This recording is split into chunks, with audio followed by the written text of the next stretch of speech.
찬양을 하나님께서 기뻐 받으신 줄 믿습니다. 우리 옆에 분과 인사하겠습니다. 주님의 평강이 함께 하시기 바랍니다. 오늘 임마누엘 찬양대가 찬양을 잘했는데요. 저는 매주일 또 찬양대를 통해서 기도하는 장로님을 통해서 또 성도들을 통해서 하나님이 기대감을 주세요.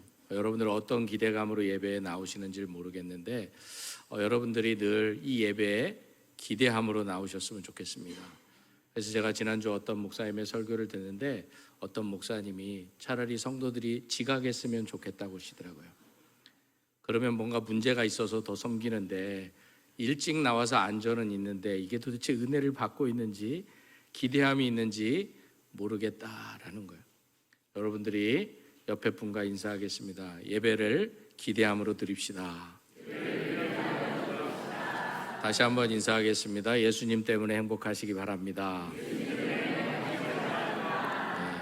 계속 광고하고 영상 광고도 나왔던 것처럼 우리 청년부 단기 선교가 준비되고 있고요. 교육부 여름 사역, 특별히 오늘은 부모 성령 대부흥성회가 준비되고 있습니다. 여러분들이 기도함으로 함께 해주시면 좋겠고요. 잠깐 영상 한번 띄워주실래요? 감사합니다. 예쁜 별 누가 맛있잖아. 하나님 엉구 가보기 누가 맛있잖아. 하나님 엉구 가보기 누가 맛있잖아. 하나님 고모는요 흔둥이는 누가 맛있잖아. 하나님 사양 하늘바람 누가 맛있잖아. 하나님 엉망가 보기 누가 맛있잖아. 하나님 주와 감사해요. 내 귀에 하늘이 오는 거 콩콩 누가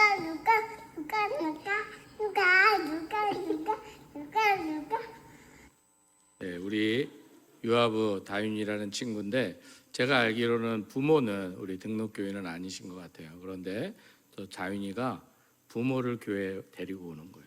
지금 그 예배 현장 가운데 함께 계시는데요. 우리 부모된 자들이 기도함으로 다음 세대들을 잘 격려해 주시면 좋겠습니다. 우리 이 용산구가 인구 소멸 지역이잖아요.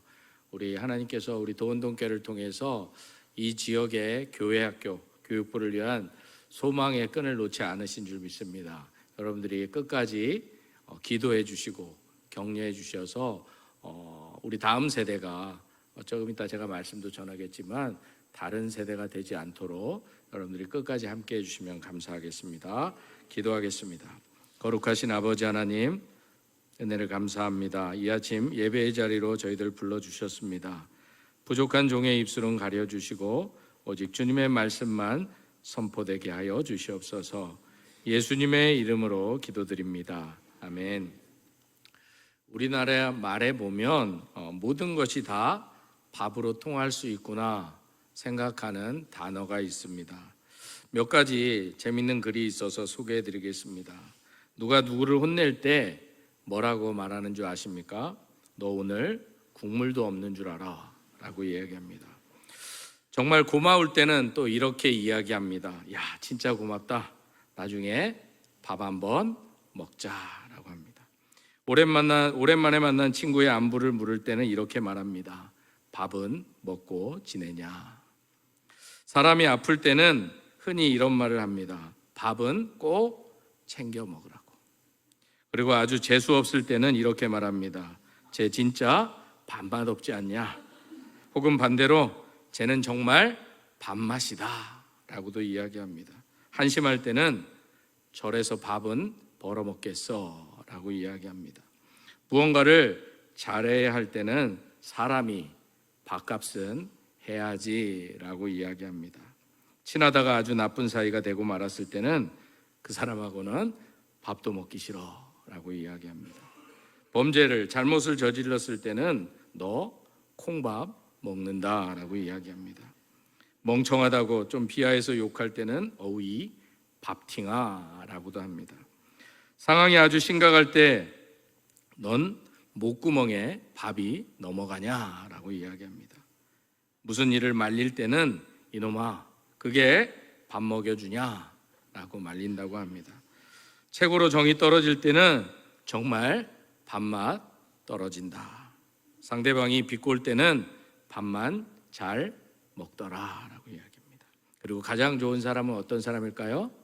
밥 사주는 사람. 이런 정도이기 때문에 우리나라는 아예 인사할 때 인사가 밥은 먹었냐, 식사는 하셨습니까? 라고 인사합니다. 오죽하면 밥심으로 산다라는 말이 있을 정도로 우리나라에는 이 먹는 것에 참 관심이 있는 것 같습니다. 그렇다면 우리 그리스도인들은 무슨 힘으로 살아간다고 생각하십니까? 아니, 여러분들은 이 힘들고 버거운 세상 가운데 어떠한 힘으로 살아가야 한다고 생각하냐라는 질문입니다. 우리가 이미 말씀을 나누었듯이 여호수아는 이스라엘 백성들을 이끌고 가나안 땅을 정복하고 지파별로 땅 분배를 마친 뒤에 사명이 다 끝난 뒤에 죽음을 맞이하게 됩니다. 죽기 전에 우리가 이미 나누었던 말씀처럼 이스라엘 백성들의 신앙을 새롭게 하기 위해서 여호수아서 24장 15절에 언약 갱신을 통해서 너희가 섬길 자를 오늘 택하라. 오직 나와 내 집은 여호와만을 섬기겠다라고 말합니다. 이 도전에 이스라엘 백성들은 우리가 결단코 여호와를 버리고 다른 신들을 섬기지 않겠다고 굳게 다짐합니다. 그런데 이렇게 굳게 다짐했던 여호수아와 동시대 사람들이 다 죽고 나자 이스라엘 백성들이 이 언약의 말씀을 잘 지켜내지 못합니다. 그 결과 참 안타까운 결과가 찾아오는데 이에 대해서 사사기 2장 10절은 이렇게 말씀합니다. 우리 함께 읽겠습니다.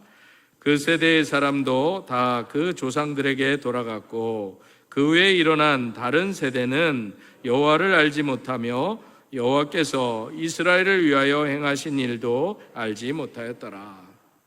우리가 이 말씀에서 주목할 단어가 있습니다. 바로 여호수아 이후의 세대를 다음 세대가 아닌 다른 세대라라고 표현한 것입니다. 만약에 여호수아 이후의 세대가 선조들의 신앙을 잘 물려받고 하나님만을 잘 믿고 섬겼다면 분명히 다음 세대, 넥스트 제너레이션이 될 텐데 다른 세대, 어나더 제너레이션이 된 거예요. 부모들의 세대와 아주 딴판인 세대가 되었다라는 것입니다. 안타깝게도 여호수아 시대 이후의 세대는 여호와를 알지 못했고 여호와께서 행하신 일도 기억하지 못하는 세대가 되어버린 것입니다. 그들은 하나님보다 오히려 이방 사람들이 섬겼던 우상을 더 열심히 섬겨서 그만 다음 세대가 아닌 다른 세대로 전락하고 만 것입니다. 이렇게 여호수아 시대 이후에 다음 세대가 되지 못하고 다른 세대가 되고 말았을 때 이스라엘의 역사는 무려 350년간 암흑기의 시대를 보내야만 했습니다. 이 캄캄한 350년의 역사를 가리켜 우리는 사사시대다라고 이야기합니다. 이처럼 사사시대의 뼈아픈 역사는 오늘 우리가 먼저 자신의 신앙을 잘 지켜내고 다음 세대에게 신앙을 잘 물려주는 것이 얼마나 중요한지를 잘 보여주는 장면입니다. 그래서 우리 교회 교육부에서 특별히 부모들을 위한 기도 모임을 계속 갖고자 하는 이유도, 그리고 계속 제가 이 자리에서 부모된 자들, 먼저 된 자들이 다음 세대를 위해서 기도하자는 이유도 바로 여기에 있는 것입니다. 우리의 다음 세대가 다른 세대가 되어서는 안 되지 않냐라는 것입니다. 지금까지 여러분들의 뜻대로 여러분들의 자녀를 양육해 오지 않으셨습니까? 자녀들이 원하는 대로 여러분들의 자녀들을 키우지 않았냐라는 것입니다. 그래서 지금 우리의 자녀들의 세대가 어떤 세대가 되어 있냐라는 것입니다. 이제라도 우리의 자녀 세대가 다른 세대가 아닌 다음 세대가 될 수 있도록 다시금 그 다음 세대의 주인이신 하나님께 매달려야 되지 않겠냐라는 것입니다. 이렇게 이스라엘 백성들도 하나님을 버리고 우상을 섬기며 자기 소견에 옳은 대로 행했을 때 하나님은 그들을 다시금 돌이키기 위해서 그들을 향한 징계를 내리셨습니다. 그 징계가 바로 이방 나라들이 이스라엘을 공격하고 괴롭히는 것이었습니다. 그리고 이 징계를 받은 이스라엘 백성들이 그 고통 가운데 하나님을 찾고 정신을 차리게 될 때 그들이 다시 복된 삶을 살아가게 되는 것을 보게 됩니다. 이렇게 하나님의 징계를 받았을 때 이스라엘은 비로소 정신을 차리고 크게 뉘우치고 회개하며 하나님께 구원해 달라고 기도하였습니다.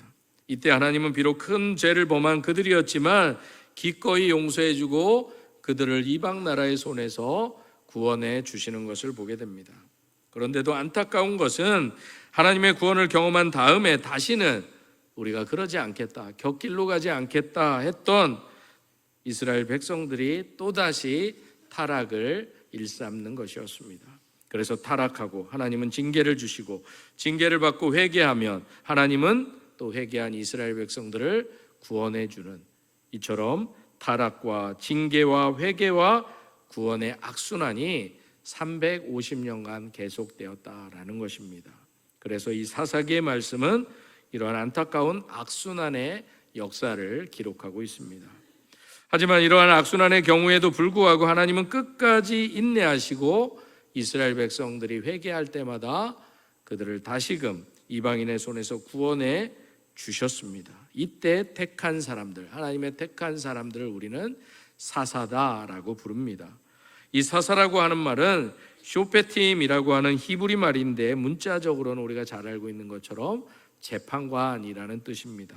다스리다, 통치하다라는 의미를 가진 말로 하나님께서 약속하신 땅에 들어갔을 때 이스라엘 백성들에게 다스릴 자가 필요했던 것입니다. 그런데 우리가 지난주 살펴보았던 여자 사사 드보라 이후에 약 40년간 태평생대를 이루었던 이스라엘 백성들이 또다시 여호와의 목전에서 악을 행하게 됩니다. 그래서 하나님은 사사기 6장에 보면 그들을 돌이키기 위해 7년 동안 미디안의 손에 이스라엘을 맡깁니다. 이로 인해 하나님의 백성은 자기 땅에 살면서도 산속에 굴을 파고 숨어 살아야만 했습니다. 그리고 그들이 그러는 동안 원수 미디안 족속이 그들의 땅을 다 차지했고 소출을 비롯한 모든 재산을 다 빼앗아가 버립니다. 이때의 상황을 사사기 6장 6절은 이렇게 말씀합니다. 이스라엘이 미디안으로 말미암아 궁핍함이 심한지라 이에 이스라엘 자손이 여호와께 부르짖었더라. 그렇게 이스라엘이 미디안으로 말미암아 고난과 궁핍이 아주 심해졌을 때 그들이 다시금 정신을 차리고 하나님께 회개했던 것입니다. 그리고 그때 하나님은 또다시 은혜를 베풀어 주시고 이때 이스라엘 백성들을 구원하기 위해 택한 사람이 바로 사사 기드온이었습니다. 그런데 사실 이 기드온은 성격도 소심하고 몸집도 아주 왜소한 인물이어서 하나님 앞에 사사로 부름받을 만한 자격을 갖추지 못했습니다. 그럼에도 불구하고 하나님은 사사기 6장 12절에서 이 기드온에게 나타나셔서 그에게 이스라엘을 구원할 소명을 던져주십니다. 여기에서 하나님이 함께 하신다, 이 말은 그냥 평범한 말이 아니라 하나님이 부르시고 일을 맡겨주셨을 때, 그러니까 소명과 사명을 주실 때 사용한 단어입니다. 그래서 하나님은 기드온에게 능력과 지혜를 부어주셔서 기드온이 그 일을 잘 수행할 수 있도록 내가 반드시 너와 함께 하겠다라고 약속해 주신 것입니다. 그런데 이와 같은 하나님의 분명한 소명과 사명에도 불구하고 출애굽 때 모세와 같이 기드온이 하나님께 오히려 항변하고 자기는 부족하다는 여러 이유를 통해서 하나님의 부르심에 순종하지 못합니다. 더 나아가 정말 하나님이시라면 모세처럼 표징을 보여달라고 합니다. 이때 하나님은 사자를 보내셔서 기드온에게 고기와 무교봉을 가져다가 바위 위에 놓고 그 위에 국을 부으라고 명령하십니다. 그래서 기드온이 하나님의 사자의 명하는 대로 고기와 무교봉을 가져다가 바위 위에 놓고 그 위에 국을 부었는데 그때 하나님의 사자가 지팡이 끝을 내밀었고 그 순간 놀랍게 불이 일어나 고기와 무교병을 다 태워버립니다. 이 장면을 목격한 기드온이 놀라 하나님을 대면한 사실에 두려워 떨게 됩니다. 그러나 인자하신 하나님께서 기드온에게 23절에서 이렇게 말씀하십니다. 너는 안심하라, 두려워하지 말라. 네가 죽지 아니하리라 라고 말씀해 주십니다. 이렇게 하나님의 임재를 경험한 기드온은 바로 그곳에 여호와 하나님을 위하는 제단을 쌓고 그곳의 이름을 평강의 하나님이라는 뜻의 여호와 샬롬이라는 이름으로 지어 부릅니다. 죽음에 대한 두려움으로 탄식하고 있는 기드온에게 하나님은 안심하라고 말씀하셨기에 샬롬이 선포된 것입니다. 그래서 우리가 은혜 받으면, 우리가 하나님의 임재를 경험하면 예배 드려야 된다라는 거예요. 다른 거 필요 없다는 거예요. 그것이 은혜 받은 증거다라는 거예요. 내 삶이 평안하다. 그때 더 예배 드리셔야 된다라는 거예요. 예배는 하나님의 임재의 반응이다라는 거예요. 힘들 때만 예배 드리는 것이 아니라 예배는 내 삶 가운데 하나님에 대한, 함께 하시는 하나님에 대한 반응이다라는 것입니다. 이렇게 소명의 사건과 샬롬의 사건으로 이스라엘의 사사가 된 기드온이 이제 하나님의 명령에 순종해서 미디안과의 전쟁에 나섭니다. 그리고 이 전쟁에 참석할 군사를 모집하는 중에 지원자들이 길르앗산에 모였고, 이때 하나님은 본문 7장 2절에서 이렇게 말씀합니다. 함께 읽겠습니다. 여호와께서 기드온에게 이르시되 너를 따르는 백성이 너무 많은즉 내가 그들의 손에 미디안 사람을 넘겨주지 아니하리니 이는 이스라엘이 나를 거슬러 스스로 자랑하기를 내 손이 나를 구원하였다 할까 함이니라. 이 말씀이 무슨 말씀입니까? 이스라엘이 미디안과의 전쟁에서 이기는 것은 그들 자신의 힘이 아니라 오직 하나님의 능력, 하나님의 힘으로 승리하게 됨을 잊지 말라는 말씀입니다. 이것에 대해서 팀켈러 목사는 이렇게 설명합니다.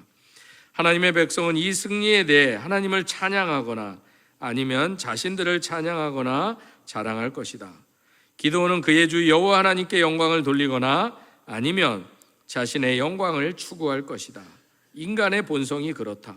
우리 자신의 행위를 자랑할 미비한 기회라도 있으면 우리는 그렇게 할 것이다. 하나님이 그러한 모든 자랑은 나를 대적하는 것이라고 말씀하는 것에 주목하라.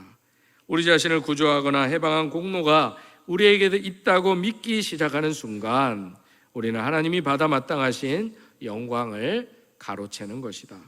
그리고 우리 자신을 대안적 구원자로 내세우는 것이다. 이것이야말로 우리를 위협하는 최대의 영적 위험이다. 그래서 기드온이 이 하나님의 명령을 따라 누구든지 두려워 떠는 자는 길르앗산에서 떠나라고 했을 때 22,000명이 돌아가고 겨우 10,000명만이 남게 됩니다. 그런데 이때 하나님께서 사사기 7장 4절에서 또다시 말씀하시기를 백성이 아직도 많다. 그들을 인도하여 물가로 내려가라고 말씀합니다. 그리고 그들이 물가로 내려갔을 때 하나님은 또다시 5절에서 누구든지 개가 핥는 것 같이 혀로 물을 핥는 자들을 따로 세우고 누구든지 또 무릎을 꿇고 마시는 자들도 따로 세우라고 명령하십니다. 그래서 결과적으로 기드온이 하나님의 명령을 따라 지켜보니까 손으로 움켜 입에 대고 핥는 자의 수는 300명이고 그 외의 모든 백성은 다 무릎을 꿇고 물을 마셨습니다. 이때 하나님께서 기드온에게 7절에서 다시 말씀하십니다. 나머지 백성은 다 돌려보내고 이제 하나님께서는 기드온에게 남겨진 물을 핥아먹은 300명의 군사만을 이끌고 미디안의 전쟁에 나갈 것을 명령하십니다. 이처럼 하나님이 이스라엘의 군대를 줄이신 이유가 무엇이겠습니까? 단순히 하나님이 그들을 통해서 역사하셔서 승리하기 때문이실까요? 하나님은 삼손의 경우처럼 한 사람을 통해서도 승리하실 수 있는 분입니다. 아니면 드보라와 바락의 군대의 경우처럼 수천 명을 통해서도 승리하실 수 있는 분이십니다. 그런데 하나님이 왜 군대를 줄이셨냐라는 것입니다.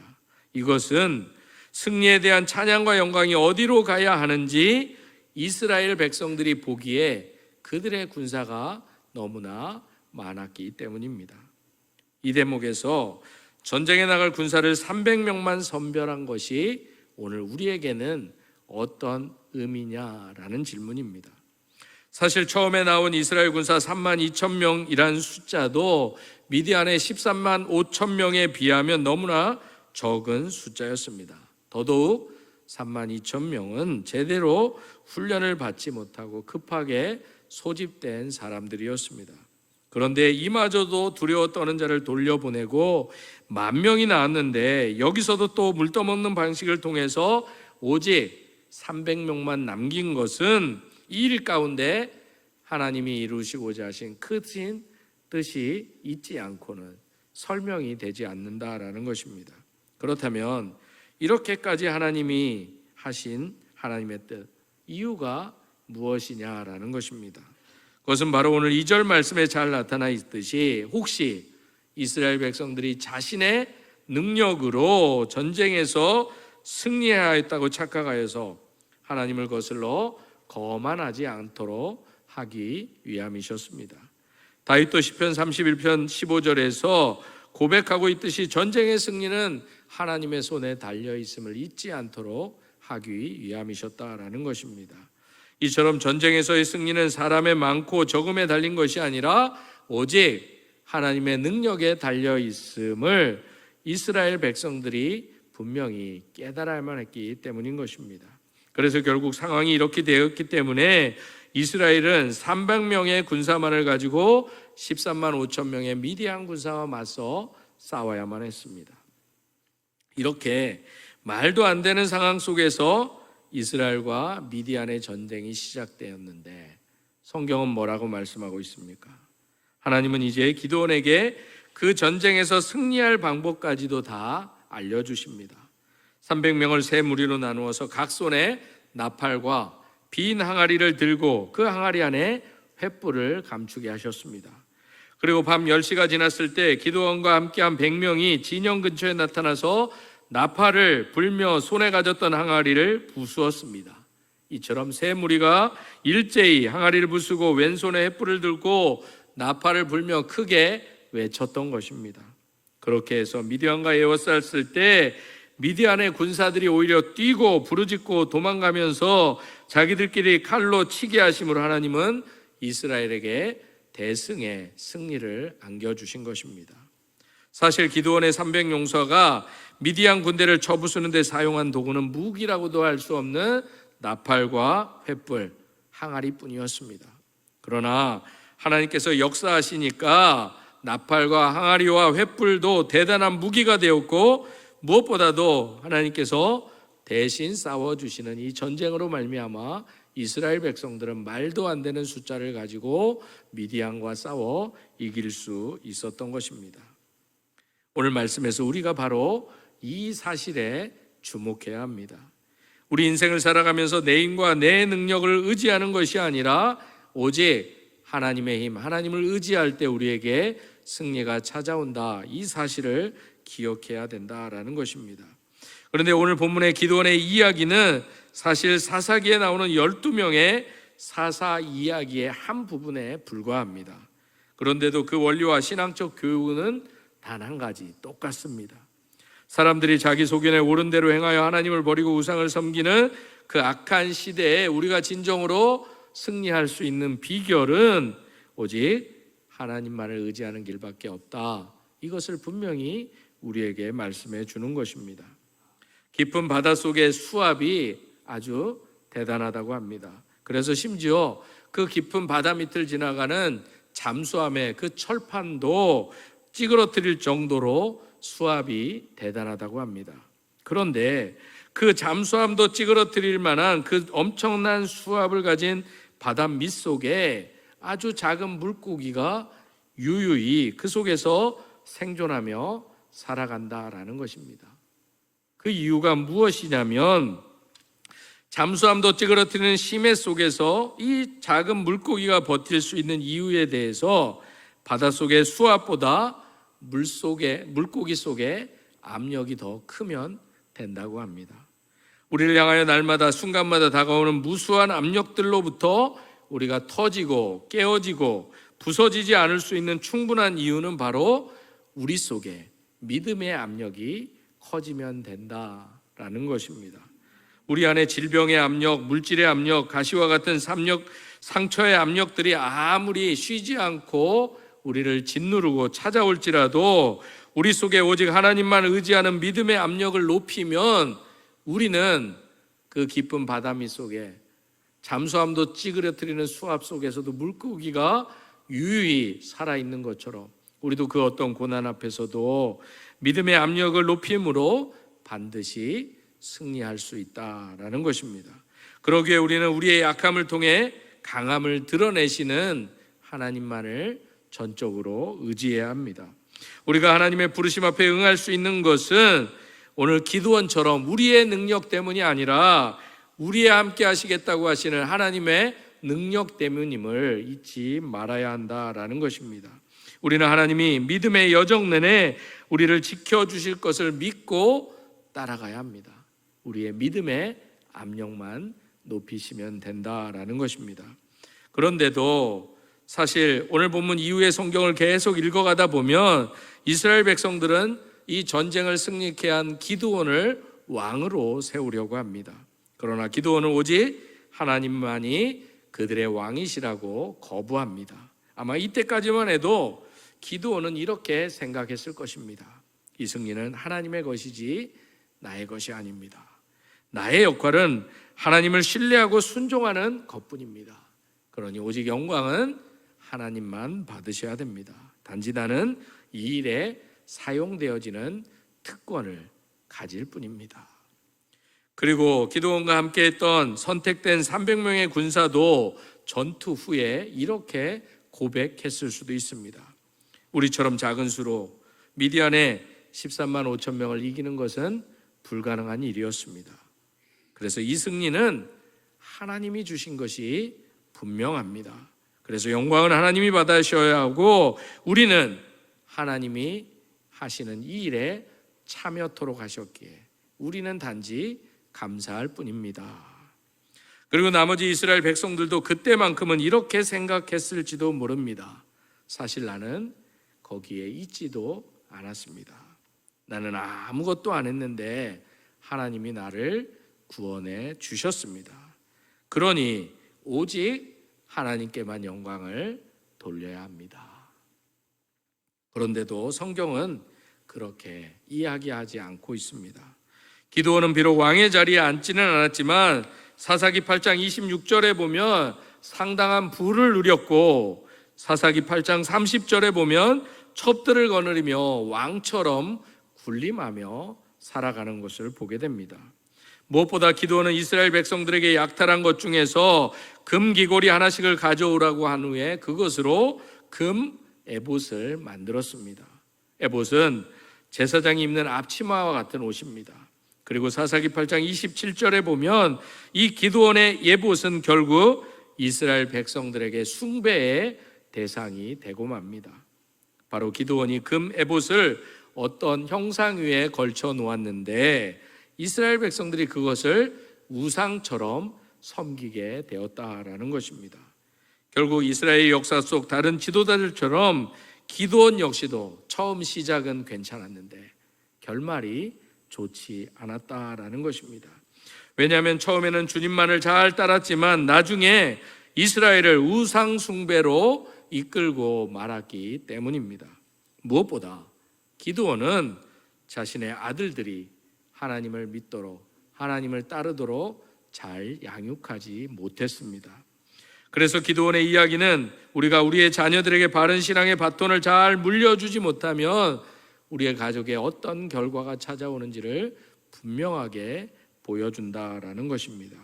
기드온이 죽은 후에 이스라엘은 주님을 잊어버렸고 예정길로 돌아서서 사사기의 이 악순환의 사이클을 반복하게 됩니다. 종교개혁가인 마틴 루터가 말합니다. 자신의 능력에 대해 철저히 절망해 봐야 그리스도의 은혜를 받을 준비가 되어 있다고 할 수 있습니다. 사랑하는 성도 여러분, 오늘 기드온과 이스라엘 백성들의 이야기를 통해 우리가 하나님을 의지하면 오직 하나님만을 바라보면 하나님께서 우리 약함을 통해서 우리에게 승리를 주신다는 이 놀라운 간단하고도 명료한 이 진리의 말씀을 붙잡을 수 있기를 소망합니다. 사실 이스라엘은 오로지 하나님의 힘과 지혜를 힘입어 놀라운 승리를 거두었습니다. 300명의 용사는 공격을 해보지 않았습니다. 그저 달아나는 미디안 군사를 쫓았을 뿐입니다. 그래서 우리는 승리가 역설적이다라고 말할 수 있는 것입니다. 즉 믿음으로 하나님께 마음을 드려야만 승리할 수 있다라는 것입니다. 그래서 오직 우리도 믿음으로만 구원을 받을 수 있는 것입니다. 그리고 하나님께서 우리의 약함을 통해 자기의 능력을 드러내신 것입니다. 사사기 시대와 같이 오늘날도 하나님의 말씀이 우리의 삶의 기준이 되는 것이 아니라 자기의 뜻과 생각이 기준이 되는 이 악하고 험난한 세상을 살아가는 여러분 모두가 이 아침 그리고 이 예배하는 이 시간 오직 하나님만을 의지하고 바라보고 예배하는 믿음의 압력들을 높여나가는 여러분들이 되시기를 주님의 이름으로 축복합니다. 그래서 여러분들이 싸워야 할 모든 세상에 그리고 영적 싸움에서 하나님이 함께 하심으로 승리하는 삶을 살아가시기도 소망합니다. 그리고 믿음의 귀한 유산들이 자자손손에게 잘 물려주어서 우리의 자녀들의 세대가 다른 세대가 아닌 다음 세대로 계속적으로 이어져서 우리 노원동교회 성도들의 가정이 믿음의 명문 가정으로 온전히 세워지는 은혜가 넘쳐나시기를 주님의 이름으로 축복합니다. 기도하겠습니다.